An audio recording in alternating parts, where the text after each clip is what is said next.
A black man by the name of Khalid Vaughn pulled out his phone on the evening of July 26, 2021, and began documenting the process of an arrest being carried out inside the Royal Palm Hotel in South Beach.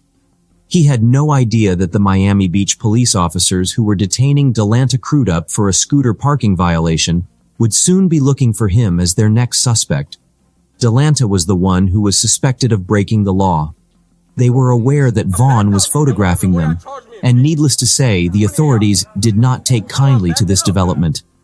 The moment they had Crudup under control and in handcuffs, all 5 law enforcement officers pounced on Vaughn, who didn't even have the opportunity to process what was going on. Vaughn was placed in handcuffs by the police after they roughly brought him to the ground. However, this was not the end of the situation. In fact, this was where the chaos began. Vaughn was shown sitting shackled on the ground as blood dripped from his face in the body cam film that was taken by one of the police officers who participated in the violent shakedown. The officers thought it was inappropriate for Vaughn to video them because they were using an excessive amount of force against Crudup as they were arresting him. Crudup's head was pushed to the ground, and the cop held a gun to his head while he was being detained at gunpoint. They continued to behave in the same manner with Vaughn, which demonstrates that they did not consider their conduct to be wrong. On the body cam, it was heard that Vaughn was telling the suspect, "You did that for no reason." "Yeah, while I'm backing up, bro, it's on camera, bro," Vaughn said as he was recounting his experience. During this time, a police officer could be heard shouting, "Stop crying," to which "Stop crying, look at my face." That did for no reason, bro. You chose your destiny. I did not, I backed up. The officers went on to inform him that he was the master of his own fate, whatever the hell that phrase is meant to imply. However, as if that were not enough, one of the officers took up Vaughn's Gatorade and started gulping it down, even making noises of delight afterward, while the entire incident was being filmed on video. Vaughn repeatedly requested that the officers take him to the hospital because he was bleeding, but the officers did not pay any attention to his requests even though he was in obvious distress. On the other hand, the general public did. The video of the incident captured on the officer's body camera by the Miami Police Department caused widespread indignation almost immediately after it was made public. Millions of people have taken to social media in the hope that the government will listen to their pleas and discipline the callous officers. Vaughn has launched a civil suit against the 5 police officers who were involved in his arrest. He claims that the policemen violated his rights under the First Amendment.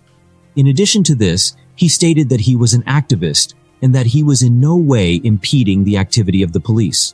Vaughn's case was given serious consideration as a result of the backing of millions of people, and all of the accused officers were charged with violence. In addition to that, 3 of them were additionally charged with committing a felony. Next, we have a police officer who was captured on camera stealing money. Buddy Peaster, the chief of police at NTSU, had a suspicion that an officer named Marco Burke was the person responsible for the theft of an AR-15 that had been stored in the department's locker. Chief Peaster decided to conduct a sting operation on the campus to investigate whether or not Burke was actually the one who stole the firearm. During the course of his investigation into the ostensibly deserted vehicle, Burke was observed by his body camera removing $1,100 in cash in addition to a bottle of pills and placing them in his pocket. Burke was given the task of investigating the vehicle. After he had finished the search, Burke gave his report to the dispatcher, in which he stated that he had not found anything significant and that the truck was empty. I guess that wraps things up. After reporting the incident to dispatch, Burke walked to his vehicle and his body cam recorded the sound of him shuffling papers. Based on the sound, it seems likely that Burke was calculating the money that he had stolen from the vehicle. The time that Chief Peaster had been waiting for had finally arrived. He had laid a trap, and it had been successful. The key suspect in the theft of an AR-15 had a questionable integrity when he was tested. Despite this, the authorities granted Burke one day to turn in the items that he discovered during the search. However, Burke did not comply with this request. After observing that Burke did not make any attempt to flee, the police eventually detained him and transferred him to the Rutherford County Jail, where he was able to contact his wife. Yeah. In something, and I got in trouble. I know what I did. He did his thing, and I got called. Chief Peaster was questioned why Burke would keep his camera turned on during the heist. He responded, "I think it was a habit out of training, and he turned it on, and it was a habit, not thinking about it." Burke kept his camera turned on because it had been a routine for him. Burke was brought before the court and questioned by the prosecution about the missing AR-15 rifle. He was charged with misbehavior and brought before the court. Burke was not prosecuted with any crime related to the theft of the weapon because he claimed he had never stolen it in the first place. On the other hand, there has been no success in locating it until this day. But Burke did enter a plea of no guilty to the 3 felony accusations against him. He was found guilty of tampering with evidence and now faces a prison sentence ranging from 3 to 15 years.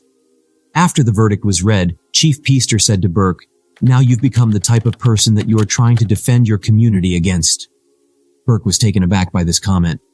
Even though they were unable to locate the weapon, the chief stated that the sting operation was successful because it was able to identify an officer who had become corrupt. Luke Davis was the next rogue cop on the list, and whereas Burke was only caught stealing once, Luke Davis shattered every record possible.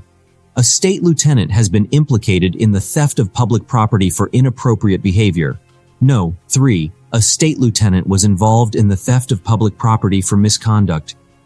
In June of 2008, members of the Omni Drug Task Force, commanded by Lieutenant Luke Davis of the Michigan State Police, conducted a search warrant at the residence of a man named Rudy Simpson.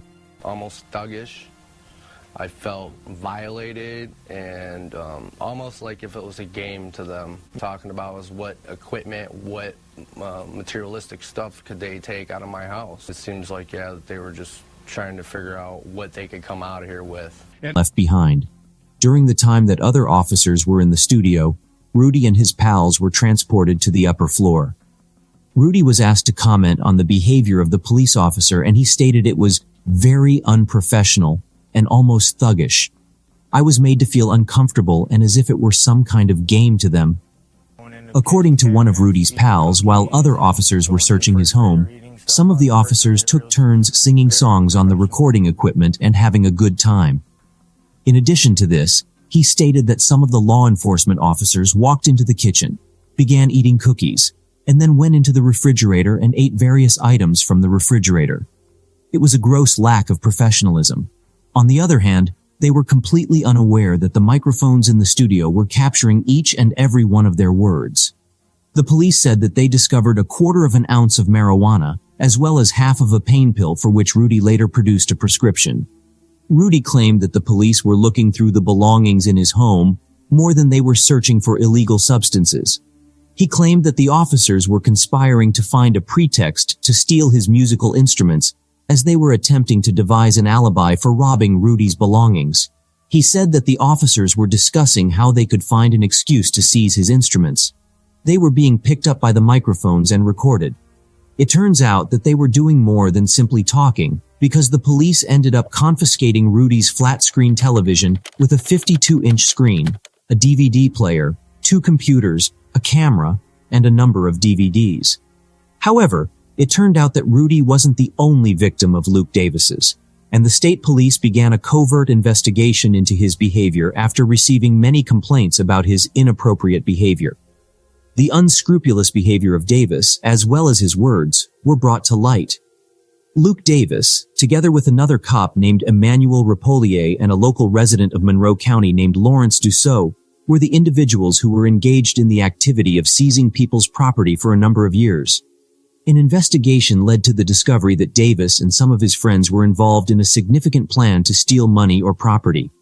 During the search of Davis's home, the police allegedly discovered a wall covered with men's and women's jewelry, as well as 22 cell phones, 30 designer purses, televisions, computers, motorcycles, and a golf cart, as stated in the court papers. According to the findings of the investigation, Davis had abused his power. The policy of the Michigan State Police dictates that any seized property must either be sold at auction, put to official use, or destroyed. After pleading guilty to 1 count of racketeering, Davis was given a sentence of 20 years in prison, while Repolier was given a sentence of 3 years of probation and 28 hours of community service. On the other hand, Lawrence Dussault was given a sentence that included both time served in jail and 2 years of probation following his release. The Michigan State Police likewise decided to terminate their employment with Davis and Repollier. If you enjoy reading articles like this one, make sure to subscribe and enable notifications so you don't miss any new ones. We appreciate you watching.